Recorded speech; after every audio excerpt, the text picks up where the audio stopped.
আমি আমার ডাক্তারদের কাছে, যারা বর্তমানে চিকিৎসক আছেন, ডাক্তার আছেন, যারা উড বি ডাক্তার যারা হবেন, প্রত্যেকের কাছে আপনাদের আমার একটা প্রত্যাশা আছে। প্রতি বছর বাংলাদেশ থেকে ±5 বিলিয়ন ডলার চলে যাচ্ছে বিদেশে চিকিৎসার জন্য। আমাদের দেশের বহু মানুষ, লক্ষ লক্ষ মানুষ বিদেশে যাচ্ছেন চিকিৎসা করাতে। তার ফলে আমাদের মূল্যবান বৈদেশিক মুদ্রাও সেই সাথে চলে যাচ্ছে। স্বাভাবিক এটা। আপনাদের কাছে আমার প্রত্যাশা, আসুন না, যারা বর্তমানে চিকিৎসক আছেন, যারা উড-বি চিকিৎসক, আপনাদের সকলের কাছে আমার একটি প্রত্যাশা যে আসুন না, আমরা কেন পারবো না এই পরিস্থিতিটির পরিবর্তন করতে? কেন আমাদের ডাক্তারদের উপরে আমাদের দেশের মানুষের আস্থা এবং বিশ্বাস দৃঢ়তর করতে আমরা পারবো না?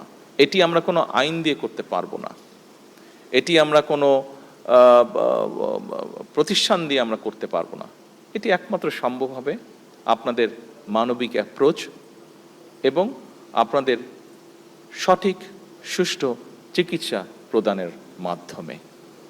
সম্মানিত চিকিৎসকবৃন্দ, সকল উপস্থিতিবৃন্দ, বিশেষ করে যারা চিকিৎসার সাথে জড়িত আছেন, আজকের এই অনুষ্ঠানে 81তম প্রতিষ্ঠা বার্ষিকী উপলক্ষে শুধু ডিএমসি না, বাংলাদেশের প্রত্যেকটি হসপিটাল বা প্রত্যেকটি মেডিকেল কলেজের যারা চিকিৎসক আছেন, যারা শিক্ষার্থী আছেন, আপনাদের সকলের কাছে এই পরিবর্তনটির, অর্থাৎ দেশের মানুষ আমার দেশের চিকিৎসকদের উপরে সম্পূর্ণ আস্থা এবং বিশ্বাস রাখবে ইনশাল্লাহ ভবিষ্যতে।